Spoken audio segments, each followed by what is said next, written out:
Ready na ang Commission on Elections kon COMELEC 11 sa gikatakdang barangay ug sangguniang kabataan elections karong Mayo 14, 2018.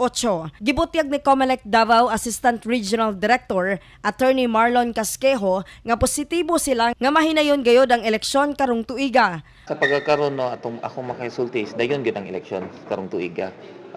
Depende na lang na kung magkaroon na ta og public hearing, and then ang basis is the martial law.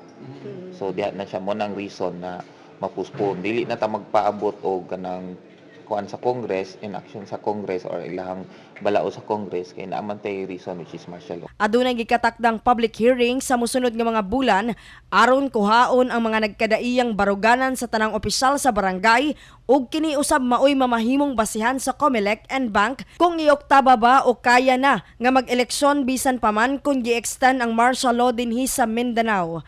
Wala pa sila nag-schedule pero most probably magkaroon gyud ta na og public hearing para sa postponement for the barangay election. The COMELEC and Bank will decide based ra po na sa unsay reports na ihatag sa AFP, PNP kung sa ang status sa security diri sa entire Mindanao. Matod ni Casquejo nga kung mahinayon ang eleksyon, mukabat sa 3.3 milyon ka mga botante ang Rehiyon 11, diin 1.2 milyon niini magikan sa Davao City. Lakip na ang mga SK voters.